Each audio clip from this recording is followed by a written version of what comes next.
Hi, this is the asiatechpodcast, and we're going live. And today's guests are Paddy and MJ. So, Paddy, can you just introduce yourself and tell us why you're here? Hi. Thanks, Neville, for having us on the show today. We both are the co-founders of InsightzClub. Uh, today's session, we hope to make it quite interactive and tell you guys a little bit about what we do and about our company and what problems we solve. A little bit about ourselves. Uh, my name is Paddy. I'm from India. Uh, I've been working in the digital marketing, analytics, and consumer insight space.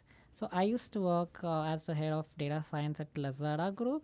Before that, I worked in a lot of other companies like Point Logic, which was acquired by Nielsen, and before that, I worked at Nielsen.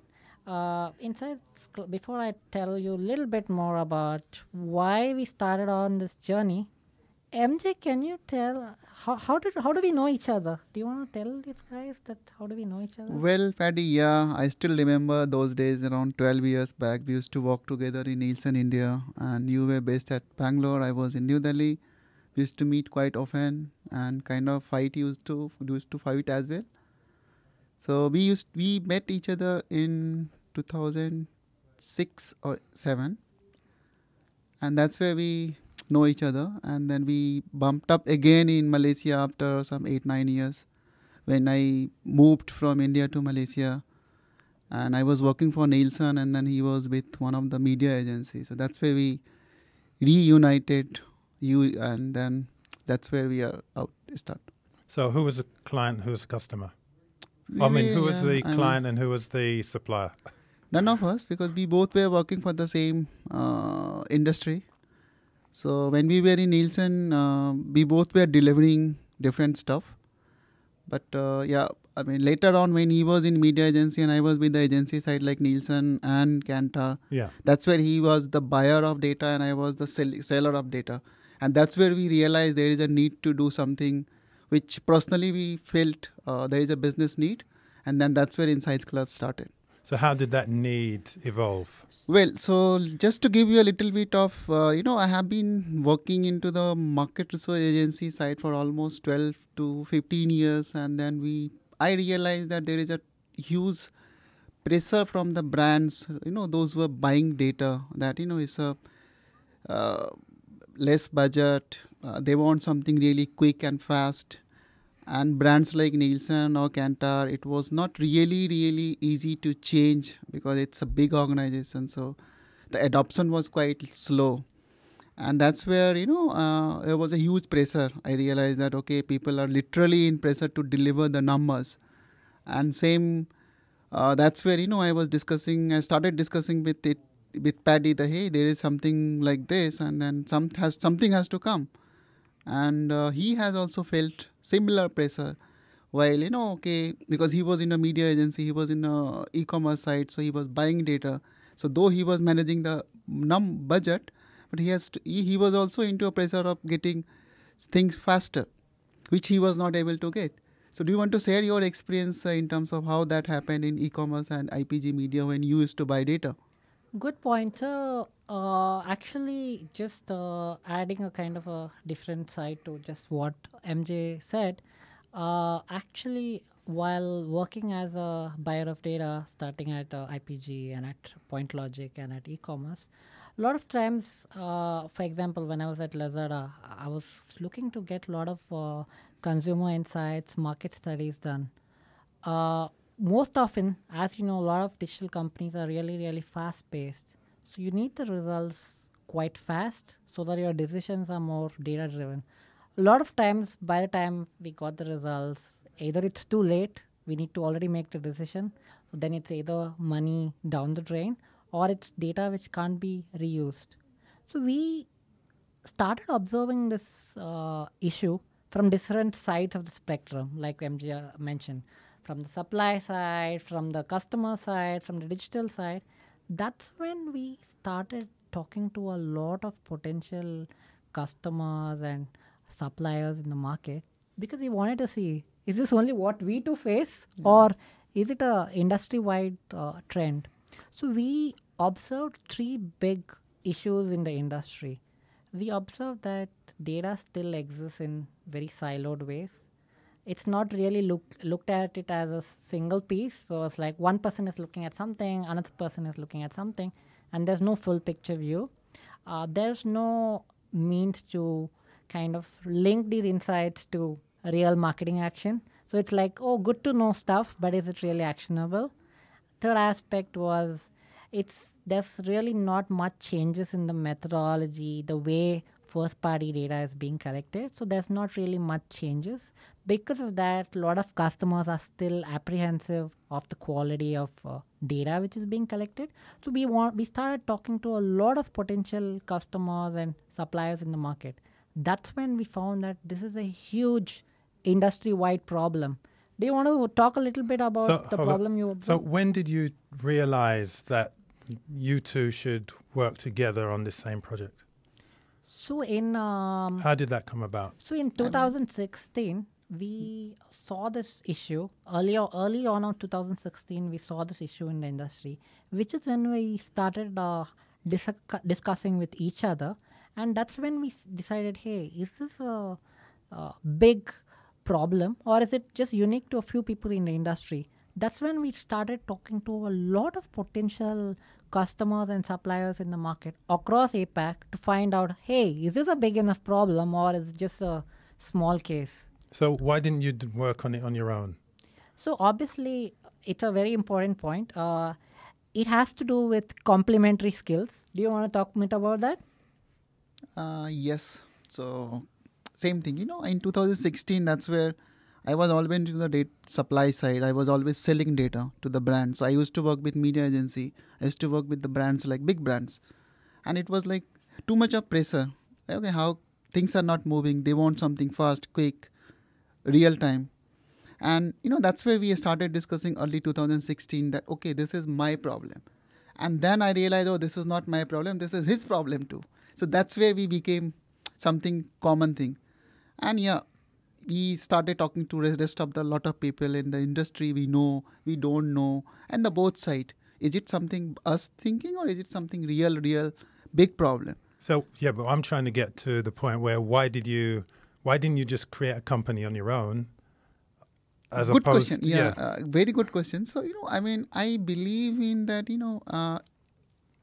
As a business, because I have done it in past, it's not my first startup. So okay. So I have done quite early. Maybe before I started, I just started something and then I failed. Honestly. Okay. Yeah. Well, failure is part of the entrepreneur. And that was my learning. Was my learning. So and that time I started off my own. So at times as a business, as a startups, you believe in a lot of stuff, and that's your belief, but that may not be the reality. So you need someone else who is seeing it from a different side, which you may not be. Because I'm not 360. I can't see 360 as a person. So when you're talking about 360, you need someone else to be with you, see it from the other side. And that's where we both bring two complementary skills. So we are friends.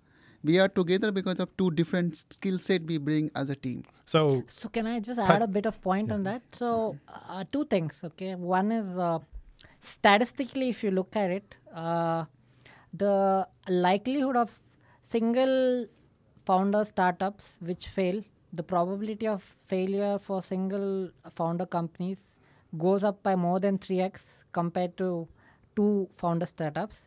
And also if it goes more than 3, also it goes up. Guess why?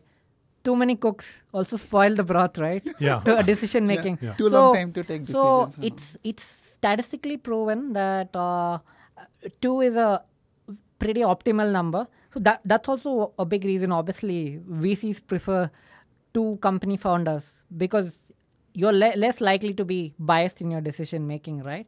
And obviously, that's where you're also trying to bring multiple facets or multiple angles.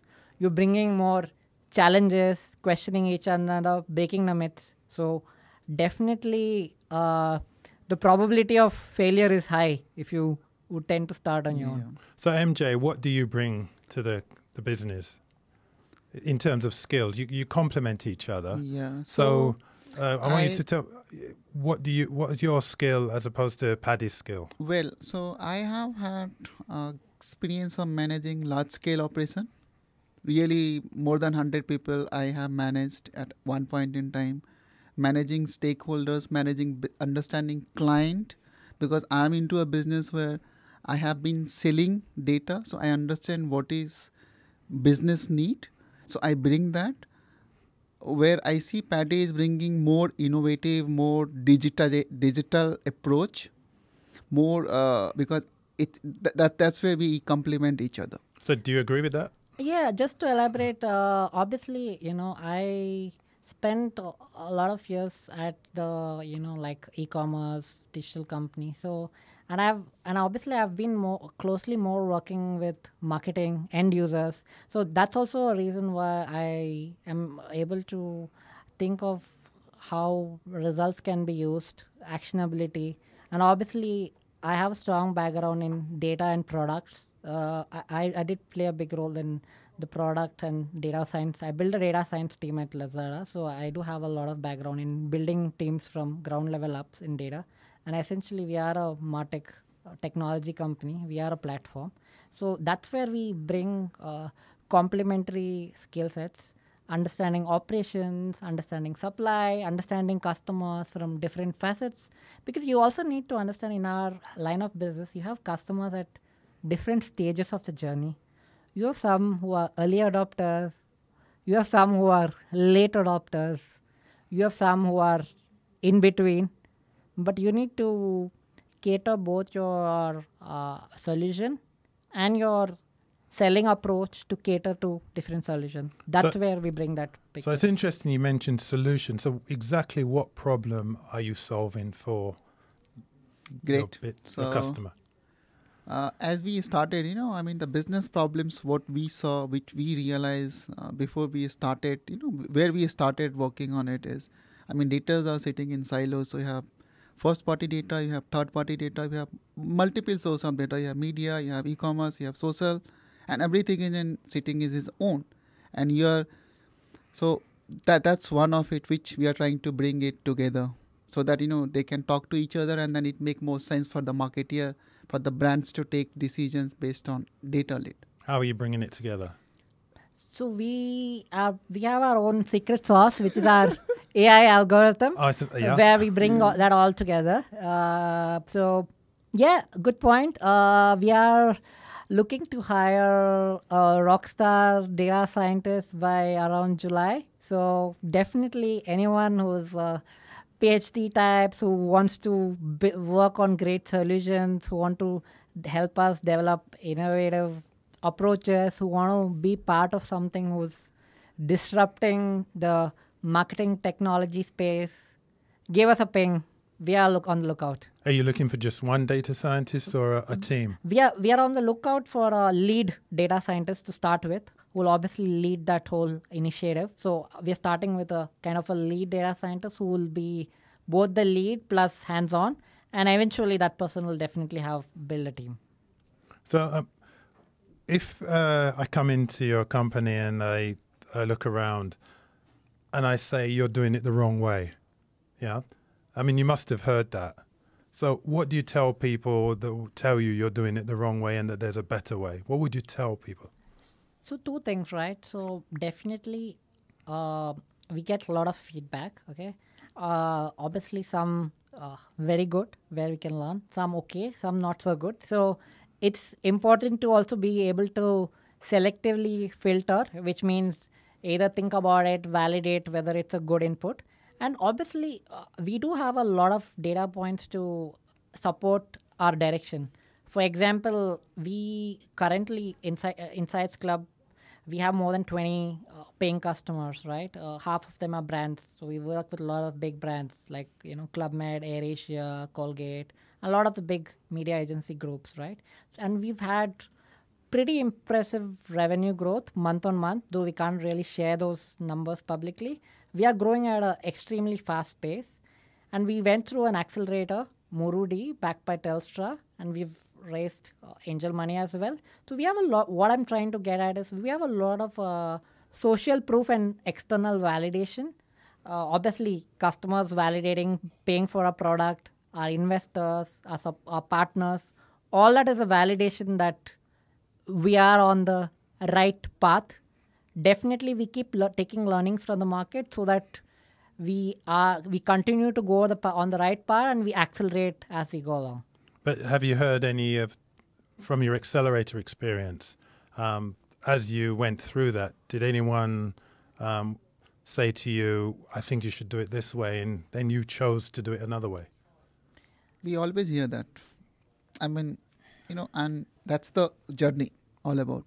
Because, and I take that very positively. But as Paddy said, my partner says, we know enough about us. At the same time, I am open to take feedbacks. So, but at the same time, I validate because I have a lot of data points to see what is working. I know more about industry, but there is a lot to learn. So I take both the things. So I don't oppose, I take it very positively. So can you give me an example of something where somebody has said, I think you should do it this way, and you've gone a different way? So definitely we've got a lot of inputs like from our accelerator and mentors, like, okay, you can fine tune your pitch strategy to make it more easier to understand, etc., etc. So a lot of those we found it useful to make it more simplistic, to tell a easier story. So that's a real example of how we got a lot of inputs to tell a more simpler story, crisper story, make it more interesting, share personal pain points, stuff like that. Definitely we also get a lot of other inputs like from other people, like let's say product direction, etc. Sometimes those maybe from people who don't fully know the industry, or they are looking at it in a more narrow perspective. So some of those inputs we may or may not have taken depending on what is our larger vision. So you're talking about your story. Was that because you knew the industry, you knew the company in such depth, that you assumed that the people you were talking to would understand what you were saying? Not really. No? Not really. I mean, because we don't go by what we think is right. That's where... No, yeah, but when you were telling your story, like if you were talking to me about your story, and because you know the industry a lot better than I do, there would be a gap in knowledge. Always. Yeah. So how would you compensate for that? I'll take that because it's always a good part to see somebody who is seeing it from the other side of the game. Yeah. Because that gives you a lot of value. And then and I take it very positively. And as we said, that we validate at the same time what that coming through and what is as a ROI. Because I believe you will get a lot of people in the world giving you free advices, and millions of people are doing that, because they see it differently. But when you put your own money and then say something that it is more close to what you really want to be, because that's more valuable, because you say that something losing or something coming out. So I take that, I balance it out and I take that accordingly. So Neville, basically is like as a startup founder, one very important quality is that you will get a lot of inputs, a lot of free input, advice, whether you ask for it or you don't. So definitely one of the qualities of a good founder is to selectively be able to judge which is a good input, which is not a bad input, which we have learned, and we are continuing to learn how to distill the right information. We always have to filter what we need. So how big is your company at the moment? We started, as we said, that we started it in 2017, March, and we were 2. Now we have a team of 12 members. And we have hired a very senior resource salesperson last month from one of the reputed company, a big company, MNCs. So we are really growing quite fast in terms of people. In terms of revenue, we have done more than $1 million in a year. So it's quite a good growth, I would say. So we are, we have exceeded our revenue targets for year 2, and we are continuing to build both our product and our team, and we expect to go for our Series A funding later part of this year. And we are quite confident of surpassing our sales target and obviously raising our Series A at a good valuation and realizing value for our current investors as well. In addition to what Paddy said, I'm aiming to have bringing my team to 20-member team by this year.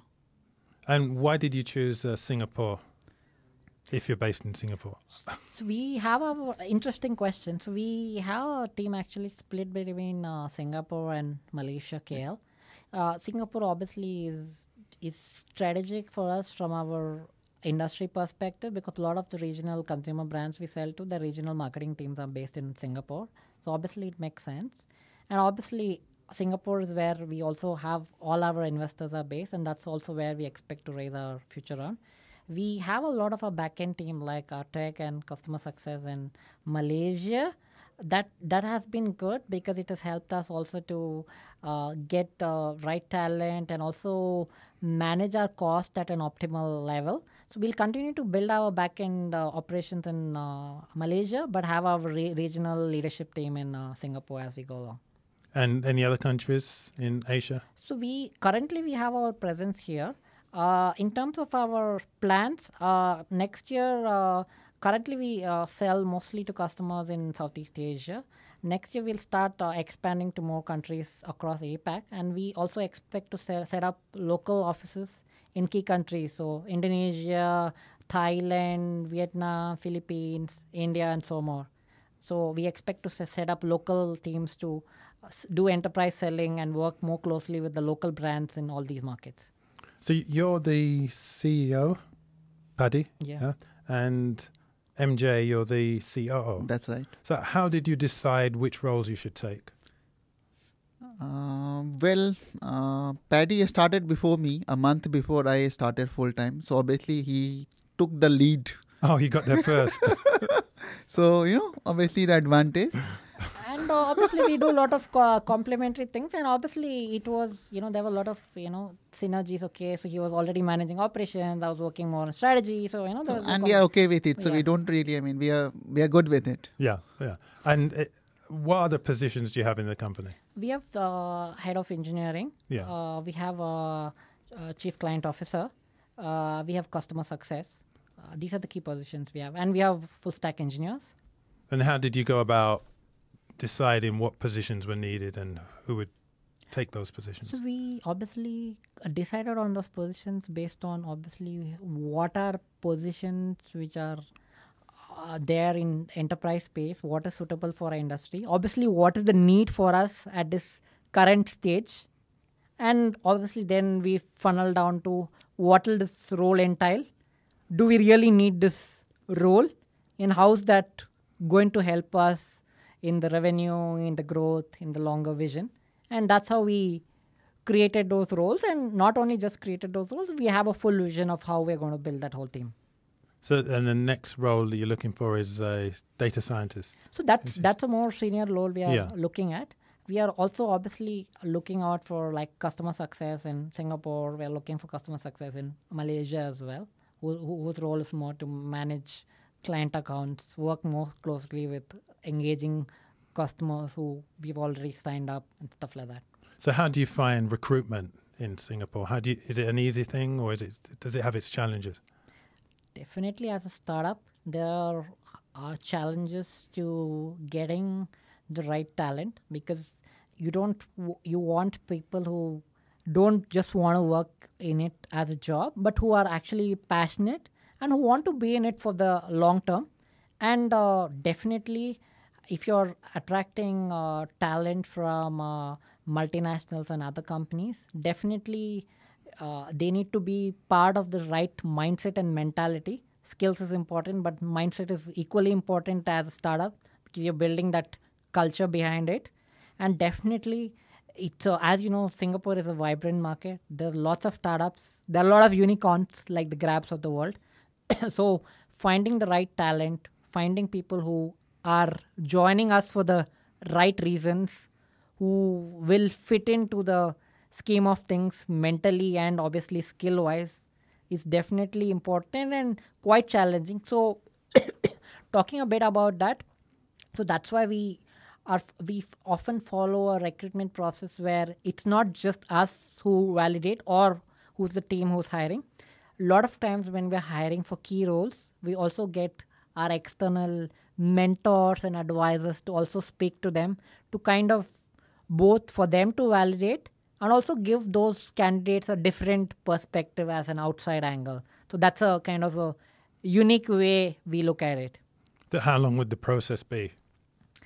So obviously, as a startup, we want that process to be fast, but at the same time, make sure we have evaluated the person on all the aspects. So it'll typically, be at least a few weeks, right? Because they also may be busy and stuff. So I would say that probably even for a senior role, it'll probably be a few weeks, a minimum. And how many advisors do you have around your company? Five advisors. 5 advisors. Yeah, and really great set of advisors coming from different industry background. Tech, we have people from Google, ex-Google, we have people from ex-DCV, we have people from ex-WPP. So quite a great set of advisors we are having. And why do you think it's important to have a range of advisors? Because that gives you a lot of variety, a lot of different perspective to the business, to the team. So our advisors provide us inputs on different things, right? So we have some advisors who provide us inputs on sales strategy. We have advisors who provide us more inputs like on the investment side, fundraising. We have advisors who provide us inputs on hiring. So we have advisors who provide us different angles from different sides depending on their skill set and experience. And that has really helped us a lot. So what is your own personal work schedule like? You mentioned that you don't... we don't have holidays. We don't have personal life. We are always like working. And we always have too many pending things. So we also travel a lot. So normally we do like maybe, we are normally few days in Singapore, few days in Malaysia, working with our teams. We do few meetings in Malaysia, then we do few meetings in Singapore. So we are always on the move. And your families, how do your families find that? Or are you going to say you have no family? No, we do have family. I have a good, my wife is housewife. I have 2 kids, grown-up kids. My son is 13 years old. Quite understanding. I'm glad to have them because, they don't stop me what I do, and they are, they don't disagree. They are giving me full, support, I would say. So I would say that, good support from my family. So, I have a wife and I have a 1-year-old baby. Oh. So definitely, I would say my wife has been definitely not just great support. She's also has helped us a lot. She's a chartered accountant. She's also helped us a lot. And definitely, I've also learned a lot of things because obviously a baby is also a startup in a different way. So definitely, obviously without the support of the families, you can't really build something with the right mindset, right? Which is important. So you both were working for companies. When you went to your respective partners and you said, I'm going to start a startup, what was the reaction? So obviously it's not a good one. So it's not... Well, I want to hear the not so good one. Yeah, my wife said, no, why do you need to do it? You are earning quite well. You have quite, because I was, making good money, obviously. So why do you want to risk your life when you are in a really good situation? And that's where, I believe that, when you are really in a comfort zone, when you are really doing good, is a time to do something which you are not confident or you want to try that out. So it's a challenge. So I always believed in it. And I said, don't worry. I have thought of it, and I have 1 year runway. Oh, you have, okay. So I gave her kind of a confidence. Don't worry, because for them obviously it's important that I'm not getting into the wrong side, because sometimes you just believe in it and then you do it. So I had to really kind of convince and then start. So it's obviously it's not that got up on fine day and said, hey, I'm starting today. Obviously, definitely as you expect. When you have a good job and you say, hey, I'm going to start up, and, definitely you don't expect that reaction to be good at first. So definitely building confidence into your partners is important, and it's definitely not in a day. That's where they see that it's not that you're saying, but you're working on a concrete plan. So obviously, it's not that we got up one day and we said we're starting. We did a lot of groundwork, planning, financials. What is that time lag we have to see whether it's working or not? Because you also need to be realistic to evaluate whether what you're doing is, and you need to have a time frame, right? So we said, okay, we know that within 2 years, we should at least be at this stage of a company. And I think we can proudly say that we have crossed that. And we definitely think we can do much, much better than that. So your wife's a chartered accountant, you said? Yeah. So, and she helps out. So she's actually looking over the figures. No, I mean, so she gives inputs. She has a job. Okay, she has a job, but obviously she gives us inputs because we are still a startup, and obviously we are not hiring a CFO. Is it like a report card? Yeah. Yes. So obviously there are a lot of regulations as a company you need to follow, right? Whether it's auditing, tax filing. So obviously she's a chartered accountant from Singapore. So obviously she gives us input. So we do all the right things at the right time. We work with various external companies to take care of our accounting and stuff. But at the same time, you need external inputs to make sure you're following the regulations, because those things are very important as a startup. But you may be following the regulations, but your wife, looking over the figures, will be telling you, okay, you're on target, you're falling a bit behind target, you need to do something about it. So do you get that kind of input? No, so obviously, to be honest, she also does not have the enough time, and two, we are that part, we obviously are working on that ourselves. We know we have our estimate, we have our forecast, and we go on it on a monthly basis what we are doing. But definitely the legal aspects is important. Are we doing the right things? Are we filing? Are we doing the reporting correctly? Is your reconciliations happening? Because we have two companies. We have a Singapore company, we have a subsidiary in Malaysia. So are you doing all the accounting practices correctly and stuff like that, right? So you've obviously been in the industry a long time. Why hasn't anyone else come up with the idea? You need a lot of courage. You need a lot of... Not everyone does what I do. Right, and that's different. That puts you in a unique position. So everyone wants to do a business. Everyone wants to startup, work for a startup. But you need a lot of, as I said that, my wife said no, my kids said no. Why do you want to, when you are really making a good handsome amount of money, and then you are secure, you are working for one of the top largest global market research, so why do you need to simply do? It's like, no, you don't really need to do that. So it's like you take that and then you get it. So not everyone does just because they are in a comfort zone and they are enjoying it. I guess that it's like, like he rightly said, one, not everyone does it. Two, and are you doing it at the right time, right? Because it's the right time for everything. It's like, think of Grab, right? When it started, it was an app. You're bringing multiple taxis under a single app, right? Why didn't anyone do it? Well, maybe I'm sure lots of other people thought about it, because you're not building a rocket ship, but no one actually got to executing it, right? A lot of people come out with ideas. A lot of people come out with great ideas, but they actually translating that to something which is a workable, executable business. You may start small, you may start big, but are you actually translating that ideas into something which works, right? Because I guess that ideas are a million, right? Lots of people have great ideas, and as you know, probably a lot of the best ideas never got implemented. So what advice would you give somebody that had reached, say in your situation, MJ, that has an idea, and then they decide that they're going to put that idea into practice as a startup? What would you tell them? I mean, one thing I want to share about what we did, and that's the best thing about us.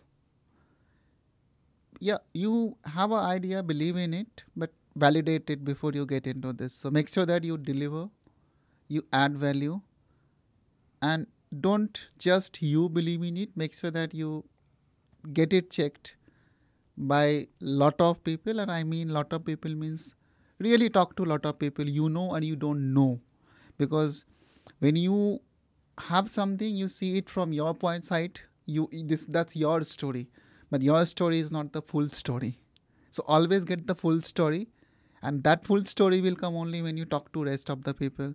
So to me, Paddy, we literally spent 3 months talking to hundreds of people, simply asking them, what do you think, without saying them, this is my idea. Understanding business issues and get it right.